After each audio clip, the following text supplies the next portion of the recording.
ఎలుక విందు. గేయ కవిత రచన శ్రీ దాశరథి కృష్ణమాచార్య.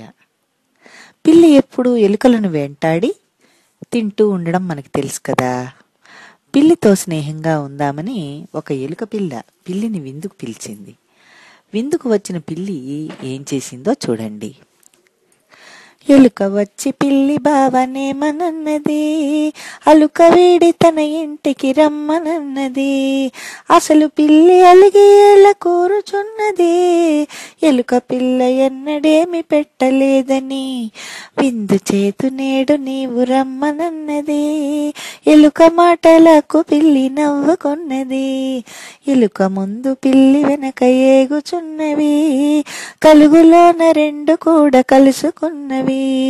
భూమి అడుగులోన ఎలుక కిల్లున్నది, ఇంటిలోన దానికొక్క తల్లి ఉన్నది. ఇల్లు చూచి పిల్లి ఎంతో మెచ్చుకున్నది, భూమిలోన ఎలుక మేడ పెద్దగున్నది. గదులలోన రంగైన బొమ్మలున్నవి, కుర్చీలు మంచాలు బల్లలున్నవి. ఉయ్యాల మంచాలు ఊగుతున్నవి, ఎలుక పిల్లలే వాటిని లాగుతున్నవి. గదులలోన ధాన్యాలు నిండి ఉన్నవి, గోధుమల బియ్యాల రాసులున్నవి. కందిపప్పు, పెసరపప్పు, సారపప్పు, జీడిపప్పు, కలకండ, పంచదార, బెల్లాలు, కొల్లలు, మర్మరాలు, చక్కిలాలు, అటుకులున్నవి.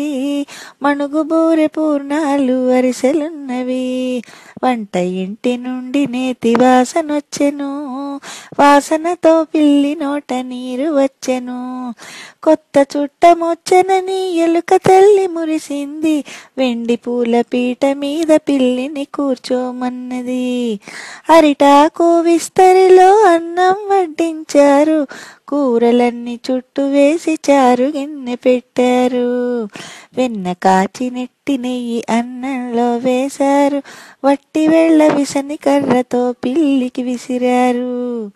పిల్లి నిటకు తెచ్చినట్టి ఎలుక పిల్ల పక్క నుండే రకరకాల వంటకాలు చక్కగా వడ్డించుచుండే.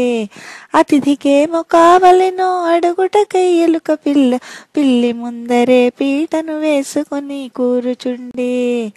పిల్లి అన్ని వంటకాలు చల్లగాను కలియజూచే, కొద్ది కొద్దిగా నాలుక కద్దుకొని రుచి చూచే. అన్నిటికన్నా పిల్లికి ఎదుటనున్న ఎలుక పిల్ల రుచిగానున్నట్లు తోచే, దానిని తినుటకు చూచే.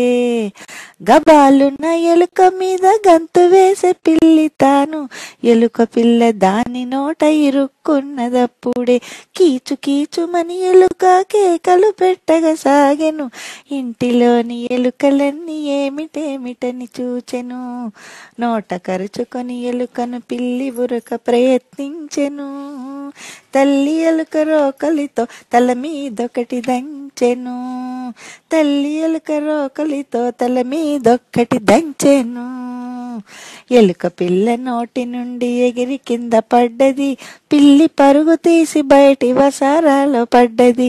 ఈటెలతో బల్లాలతో ఎలుకలన్నీ వచ్చెను, పిల్లి పోయి ఒక తీగల పొదలోపల చొచ్చెను. ఎలుకలన్నీ కమ్ముకొనెను నలువైపుల నుండి, మ్యావ్ మ్యావ్ అరచెను పిల్లి పొదల నుండి, మ్యావ్ మ్యావ్ అరిచెను పిల్లి పొదల నుండి. పిల్లిని బయటికి లాగగా ఎలుకలన్నీ ప్రయత్నించెను, తుదకు వీలుగాక ప్రక్కతో వలందు పొంచే.